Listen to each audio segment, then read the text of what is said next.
தோற்றுறோம். ஊருக்குள்ள வந்து கிராமத்தில் தண்ணி இல்லை. ஒரு 15 நாளாக 21 மாதமாக ட்ரெஸ்ஸு கிடைக்காது. சரி என்கிட்ட வளர்த்துற இதில் வந்து கம்மாக்காரருக்கு அங்கே தொட்டி தட்டி தண்ணி தேவை இல்லை. சரி நான் துவைச்சி முடிச்சுட்டு என்ன நினைக்கிறேன், சரி அனுப்புற முடிச்சுட்டு வெளியே போல் வேறு பாதையில் நடக்க ஆரம்பிச்சிட்டேன். அது கம்மாக்குள்ளேயே போயிட்டேன். அப்போ என்ன அப்படி தப்பாக போகிறோம்ட்டு நான் என்னப்பா கம்மாக்கரை வந்து ஏறலான்ட்டு நான் சந்தேகப்பட்டுச்சு.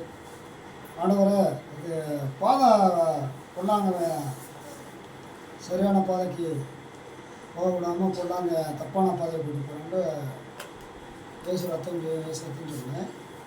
உடனே ஒரு பையன் வந்து, அண்ணே நீங்கள் தப்பாக போகிறீங்க இங்கிட்டு வாங்க அந்த வீட்டுக்கு வந்து கரையை விட்டு இறக்கி விட்டான். ஆனால் ஆண்டவர் என்ன சொல்கிறாரு, நீங்கள் நீதிமான் 1000 சோதனை பண்ணுவான் அவன் பிழைப்பான் ரெண்டு பேர்த்தில் போட்டு நீங்கள் நீதிமானாக இருங்க.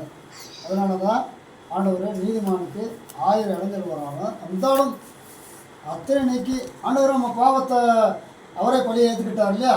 நம்ம செய்த பாவத்தை ஆண்டவரை ஏற்றுக்கொண்டவங்களுக்கு பாவத்தை எதிர்க்காரு, ஏற்றுக்கொள்ளாதவங்களுக்கு பாவத்தை எதிர்க்காரு இல்லையா.